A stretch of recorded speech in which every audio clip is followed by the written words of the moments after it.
Welcome. We are recording. I always have to double check. So I'm Teresa Gutierrez. I'm the owner and founder of 11th Hour Shaman, and I've been a shamanic herbalist healer for a very long time, over a decade. I've been an herbalist for 23 years and a Reiki master teacher for, over a decade. So I decided to do a video about the 5 most common fears about Reiki because I actually hear a lot of people have fears here around either receiving a Reiki session or becoming a Reiki practitioner. So I thought it might be a great idea to make a video addressing some of the most common ones I hear about. Also, this is important to know. I really don't think it's a great life plan to let your fears talk you out of doing things that you really do want to do, right? So if you really feel like it's the next best step for you to get a Reiki session or to become a Reiki practitioner, I really want to encourage you to not talk yourself out of doing things that are good for you. That's all I'm saying. You get what I'm saying? Not a great life plan to have the fears ruling all the decisions. So part of the video will include describing the difference between receiving a Reiki session and actually receiving the Reiki attunements to become a practitioner. That is an important difference. The number one first common fear is the Reiki symbols.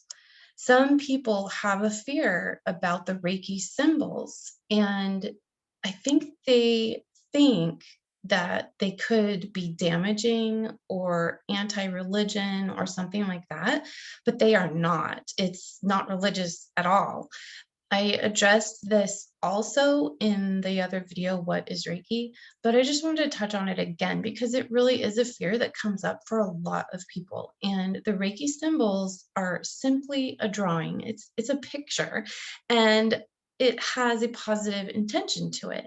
And that's it. It is beneficial, it is loving, it is kind, it is nothing at all to be afraid of. It's simply a picture with a positive intention, and it is part of the Japanese language because Reiki comes from Japan. So in traditional Usui Reiki, there's an original traditional Usui Reiki, we don't learn the shapes and meanings of the symbols in Reiki 1. We learn that in second degree Reiki training. Second degree Reiki training is where we learn how to do remote healing or long distance Reiki. And that's when we learn the shapes and the intentions that go with the symbols. So as a practitioner, unless you feel called to do long distance and remote healing treatments, you never need to move up to Reiki 2. Reiki 1 is all you need to have a thriving Reiki practice and enjoy your Reiki career. Reiki 1 is all you need. If you want to do remote healings, if you feel like that is a strong calling within you, then you want to move into Reiki 2 training. The Reiki symbols can be used for both the sessions on a client and for attunements. So let's be really clear, receiving a Reiki session is definitely not the same as being attuned to become a Reiki practitioner. I am just reading my notes and we are scrolling down. All right, a Reiki session or treatment is when the Reiki practitioner lays their hand on the Reiki client or the recipient of the Reiki energy. As we learned in the previous videos, the mesmerizing science of Reiki and what is Reiki? Reiki energy interacts with the body's nervous system and is more powerful than the magnet healing, if you recall from that video. So Reiki is more powerful and also innately intelligent, right? Whereas the magnet healings, they are effective, but they don't have that innate intelligence that brings all the cell's activities to health. where magnets increase all enzyme activity, whether it helps the cell or not, right? Reiki energy increases the health of the cells, whether it's bringing enzyme activity up or down. Love, love, love Reiki energy. Reiki literally brings harmony to the nerve bundles that are associated with your endocrine system, the major chakra system in your body.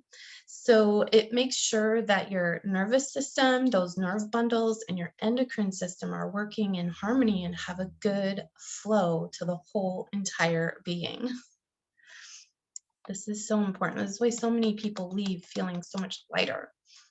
This is also why some people experience spontaneous muscle spasms. So they're just these little involuntary twitches. And I personally end up kind of hiccuping. It's not a hiccup, but I sound like I'm hiccuping, or I'll twitch like I'm hiccuping. So it's like I don't even know if I can make it up. I don't know. Kind of like that. And I might make that high pitched, and it's just the weirdest thing, but that's what happened to me. It started happening when I turned 40. Anytime I get a healing session, my body will start to do that. It's hilarious. They ask, am I okay? I'm like, of course I'm okay. I'm just letting go. So that healing energy is helping my nervous system to calm down and to wind down and to unwind anything that I've been holding on to, whether it's conscious or unconscious. Sometimes my head will nod or twitch. I have a lot of people that get the head nods and the head twitches, or their hand will do this, right? Or a little foot starts twitching. All right. It's nothing uncomfortable or painful in that situation. Some people do go into an emotional release. And for others, it looks like a replay. They go into a replay or an unwinding of a past trauma. Those can be uncomfortable, emotionally uncomfortable for sure. Physically, maybe, it depends on the person.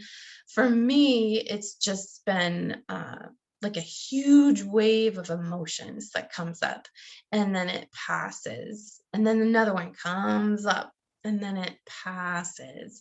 And there's honestly no reason even to talk. You just go with it, and it just passes, and it just comes up, and then it passes. So the whole time you're just being unwound. The nervous system is relaxing, it's letting things go, it's unwinding all of the tangles so that you can let go. Like I said, it can be emotional, but you're being held in a very loving, non-judgmental space. Very safe, very loving, no judgment, just free. All right. So, one of the key things, I have a friend that does cranial sacral too, and he's so cute. It's like, I feel like I'm just watching the grass grow, but honestly, it's just this holding of the person. You're literally listening with your heart and with your hands as the practitioner, and you're just holding the person that's receiving the Reiki energy. And there is absolutely no agenda but to hold them, but to love them, and to channel the Reiki, which is, of course, unconditional love and wholeness. So, in that experience, in that container, I guess you could say, people will feel safe enough to be able to let go of all of the old things that have been held in. And it can feel really big, but by the end of it, it's the most lightening. Like your whole body just literally feels lighter, like a huge weight has been lifted. And well, that's my experience and the people I hear from, right? And in the truly indescribable, inexplicable peace that fills your being. Like you genuinely know that everything is okay and everything is good. And it is indescribable. It's hard to talk about. It's experiential, is how I have to relay it. It's experiential. So the additional bonus that you get from allowing yourself to go through that process is unwinding and releasing all of that energy that was holding it in and holding it tight and keeping it secret and not telling and not talking. Not that you have to talk in a session, you don't have to. That is the joy and ease of it, is you're just being held and the body gets to tell its story and you don't have to say a word. And then all the energy that was hanging on is freed up for you to do with what you want to. You can use all that freed up energy to heal your body physically, mentally, emotionally, or spiritually. And the other thing that you can put that newfound energy into is your life's purpose, your soul's agenda for being here on the planet. So it's like a win, win, win, win all over the place. Reiki sessions also increase the vibration of the client.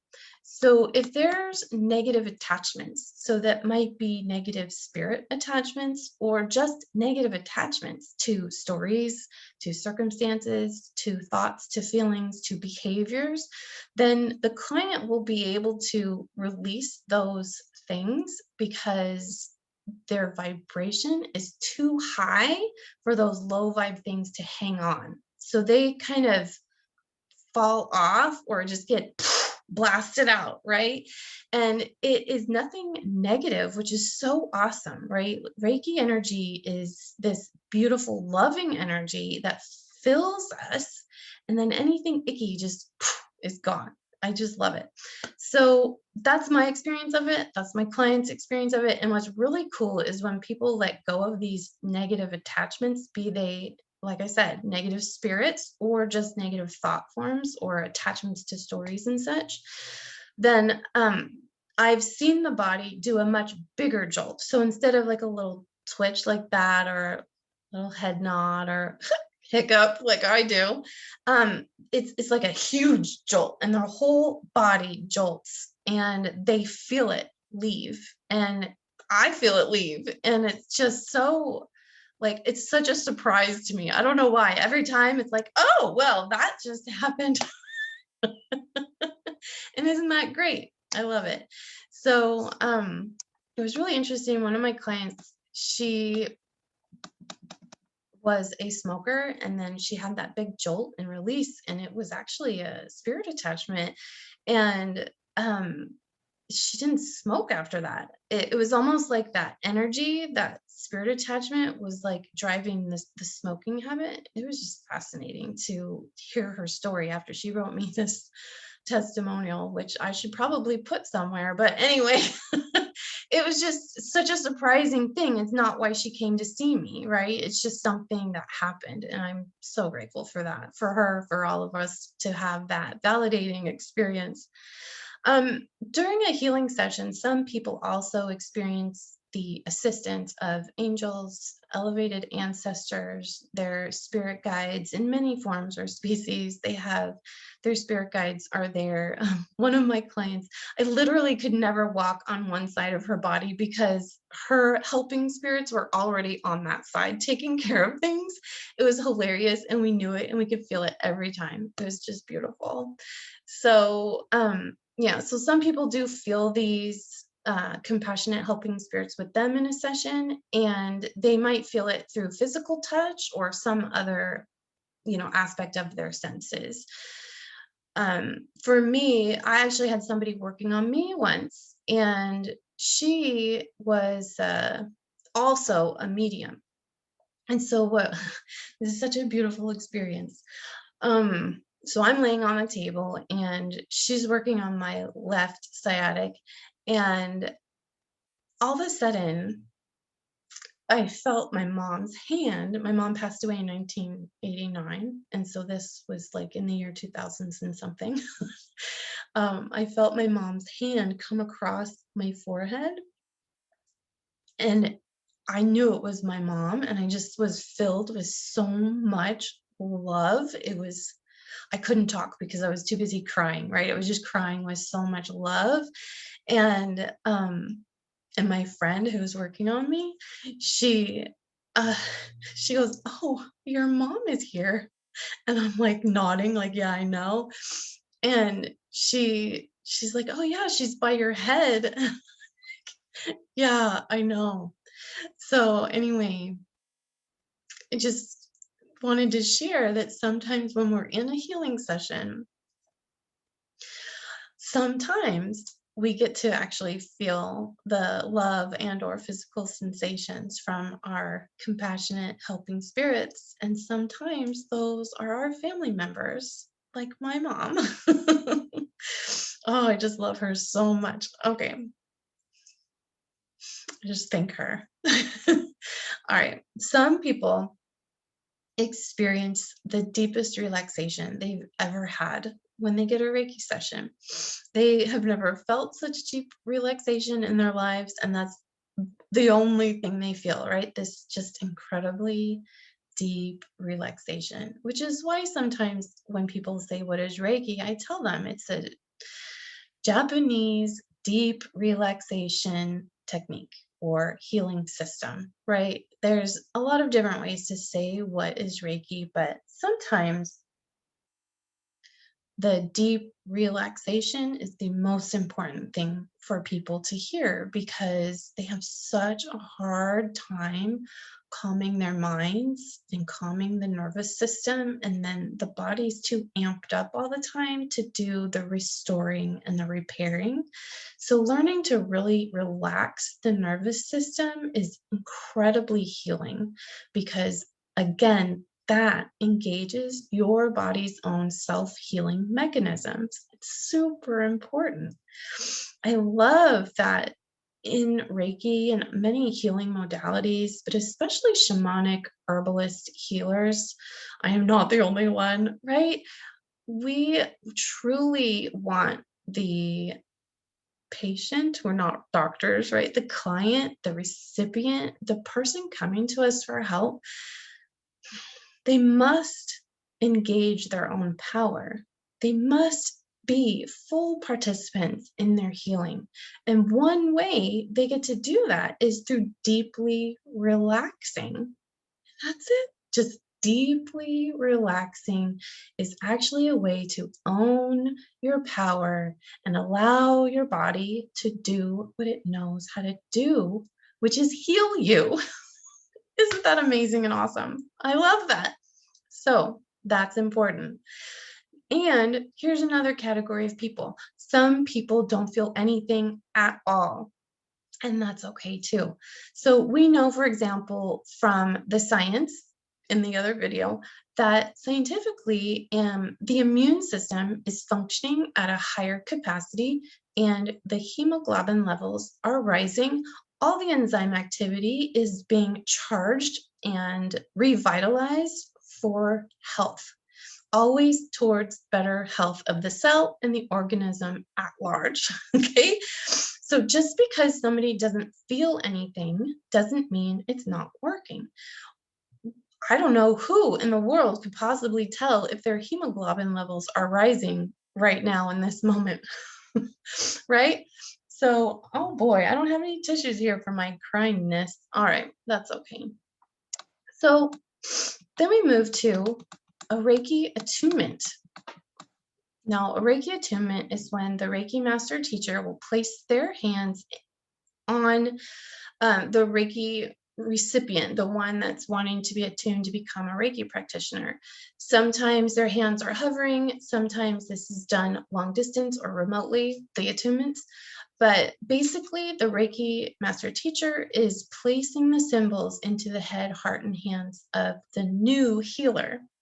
Okay, so we're opening up specific chakras and tuning them in, attunement, tuning the new healer in more specifically to the source of universal life force energy. This really magnifies and intensifies the new healer's intuition and it raises their vibration.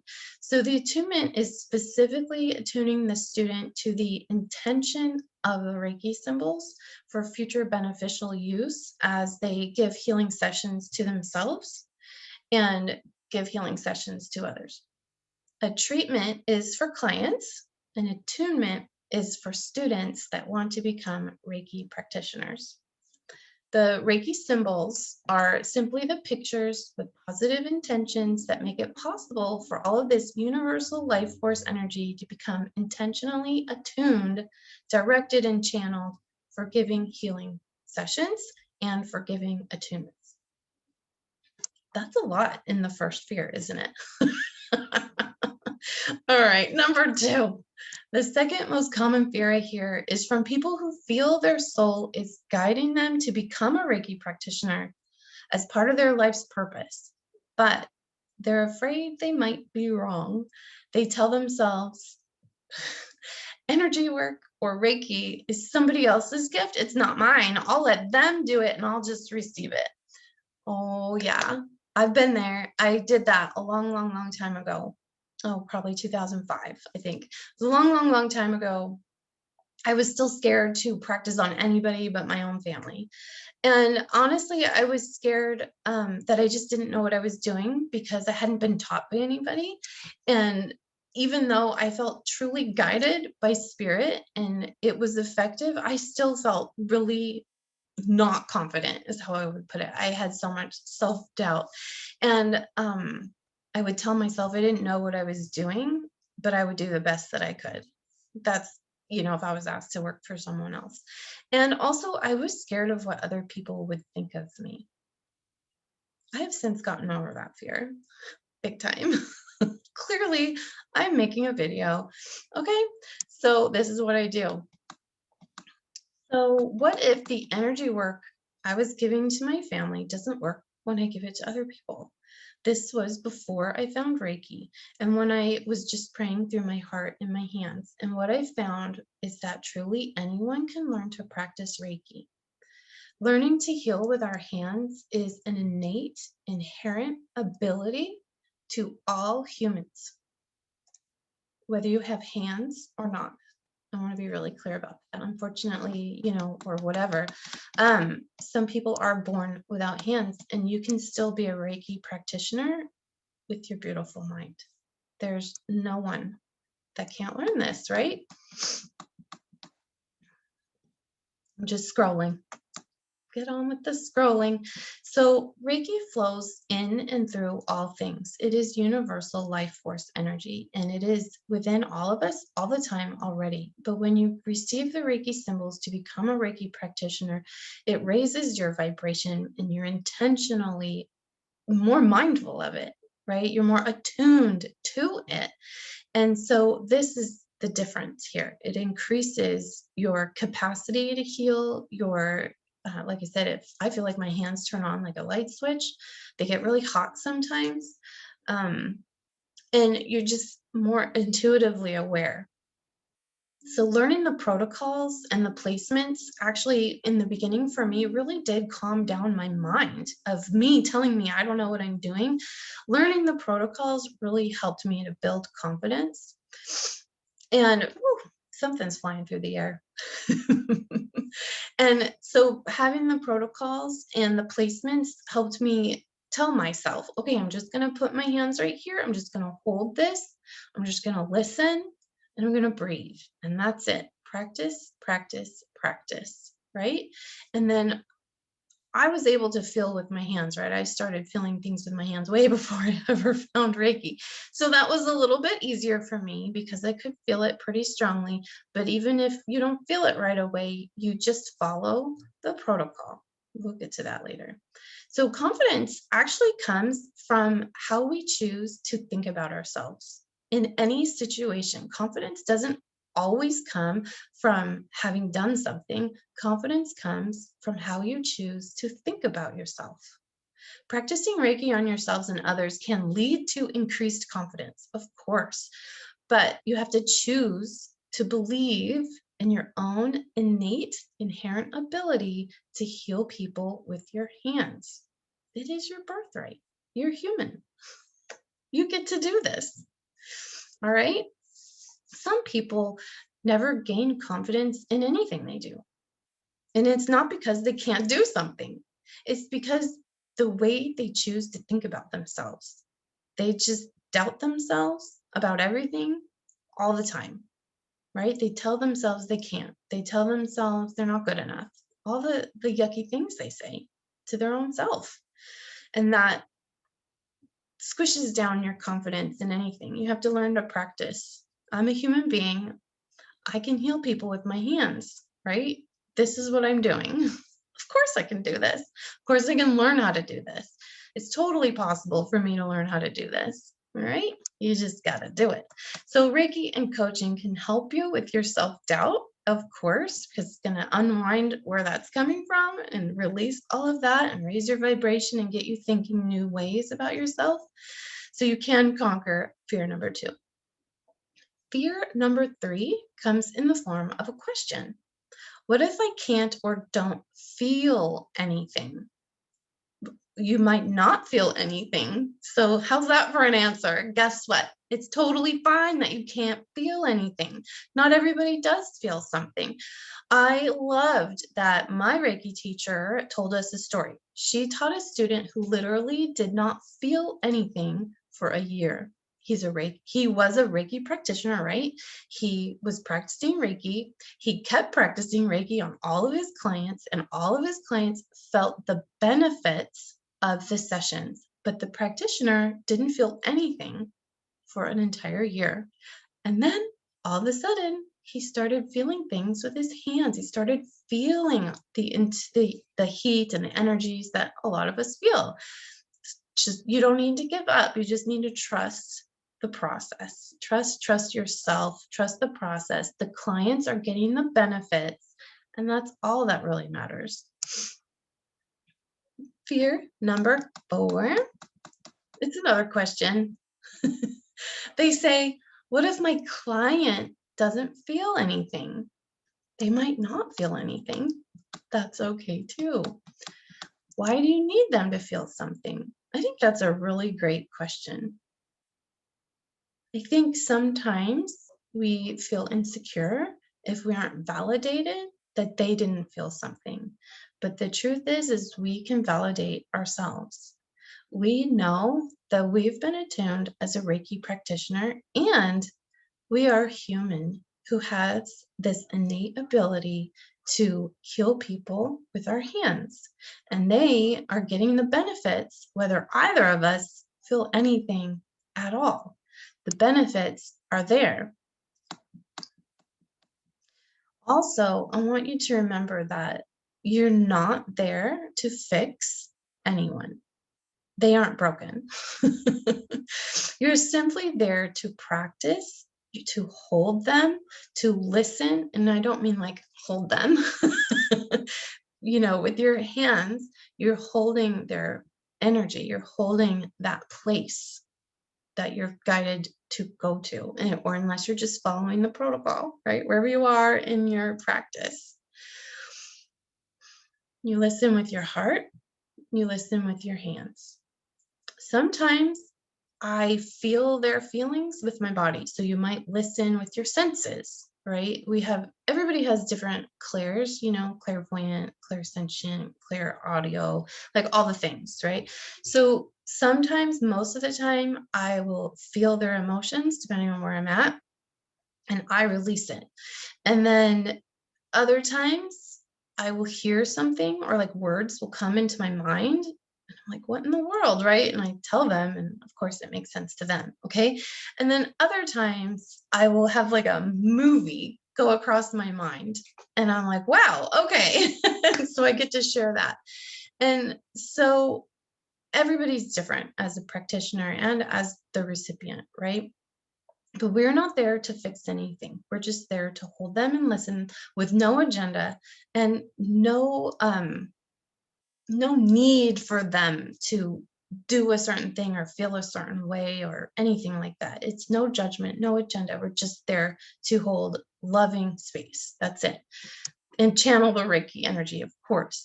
So, oh yeah, I wanted to share. One time I received a Reiki session where I didn't feel anything until almost the very end of the session. So it was probably an hour, hour and a half. I can't quite recall. But I just laid there, right? just receiving. I wasn't feeling anything. And then all of a sudden, it was like whoosh, and a floodgate was open, and my whole body was almost like it was hovering over me like a cloud. And then all of a sudden, it rained on me. All this healing energy just whooshed into my body.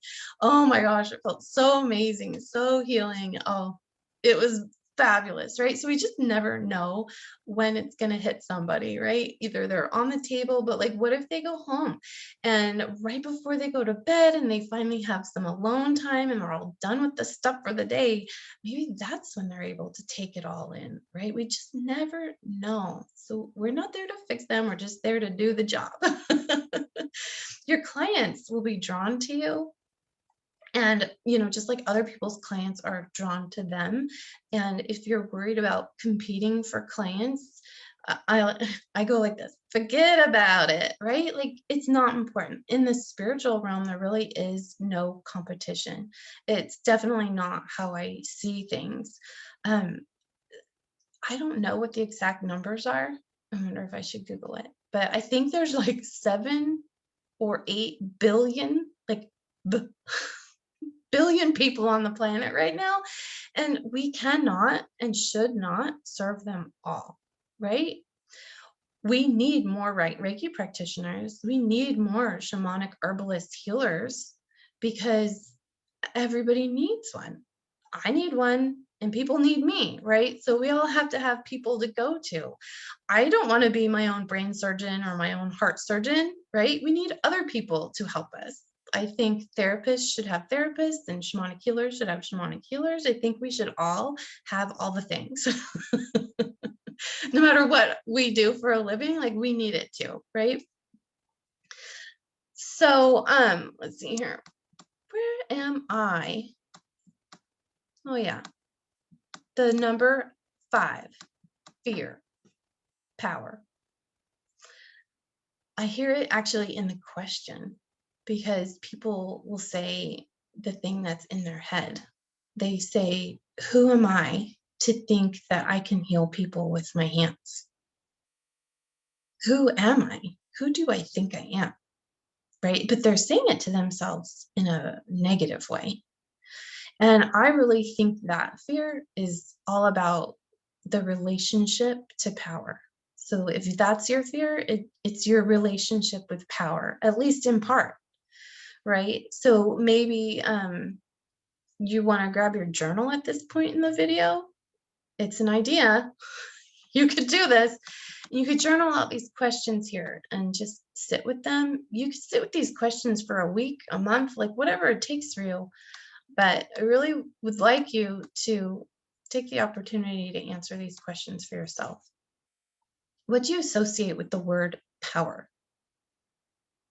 Do you associate the word power with authority, authority over, right? So I like to think that I am not in some weird hierarchy. I am not above my clients. We are all equals. We are equally lovable. We are equally human. We are equally worthy of love and of existing, worthy of receiving healings. We are equal, right? It's so important. So when I think of power, I am not associating it as authority or authority over my clients. That's not a thing for me.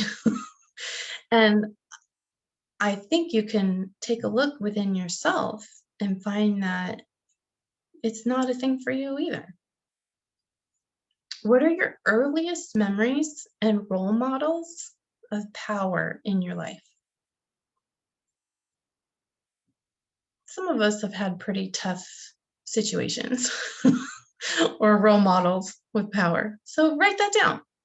And what is a powerful person supposed to be like? I think that's such an interesting question, because we have these ideas and these thoughts, and we tell ourselves this is what power is supposed to look like. What if we question that? Like, we think this is what power is supposed to look like, but Maybe I'm wrong about that. Maybe power can look a different way. Does gender matter when it comes to power? Does gender matter when it comes to power in your childhood? That's an interesting question. I did have a very dear friend who was told that only men can heal. And it was a religious belief for that man. And she felt pretty hurt by that because she felt really drawn, like she had found an answer to her prayers and to learn Reiki or energy work. And he said, no, only men can do that. So for some people, gender does play a role in power. And we get to decide what we want to believe about gender and about power. Do you feel powerless? Maybe you did back then. Do you still feel that way now? How are you feeling now in your own sense of your power? Your ability to decide, your ability to choose, your ability to do, to learn, to believe in yourself. How do you feel about your own sense of power right now? Maybe you're afraid to step fully into your power because you're afraid you will misuse that power. That's a possibility that might be a fear, right? So really ask yourself, what if? What if I misuse that power? What's that going to look like? Do I want it to look like that? Do I want to do that? What kind of person do I want to be? How do I want to show up with this gift? Yeah, you get to decide. I remember talking with my son. Oh, this was funny. I'm such a mom. Okay. I remember talking with my son years ago about Star Wars because we used to read the Star Wars books together, the Choose Your Own Adventures or just the regular ones, and we would watch the movies. And um, we were talking about being a Jedi and being able to use the Force. And I remember saying to him, I wish I had a magical power. And then it hit me. I do. I have Reiki.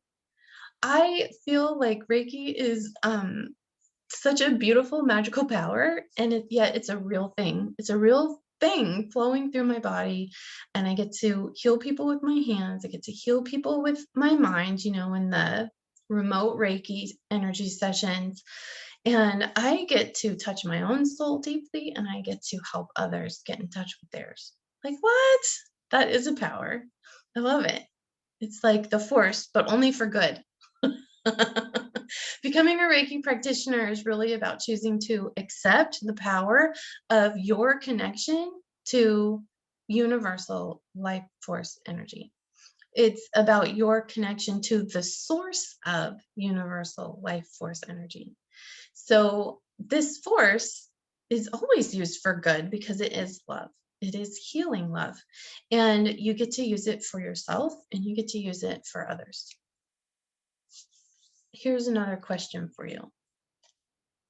Who are you to think you can heal people with your hands? Like in a good way. How are you already connected to the source of universal life force energy? Write it all down. I'm not going to wait right now. You might have to pause the video. So write it all down. Who are you to heal people with your hands? In a good way, a positive way, right? How are you already connected to the source of universal life force energy, even without being a Reiki practitioner? Then you get to decide, do you want to magnify your intuition? Do you want to intensify your intuition? Is that important to you? You're going to want to write that stuff down, right? Do you want to heal people with your hands? Would that be fulfilling for you? Do you want to become a Reiki practitioner? What would that mean for you? What would that mean to you? Write all that stuff down. Then, if you have any questions, you can reach me. I'm here, Teresa, Teresa, at 11thhourshaman.com. That's 11th and then another HOURSHAMAN.com. Teresa at 11thhourshaman.com. If you have any questions, please feel free to reach out to me. I hope this was helpful. Have a great day. Bye.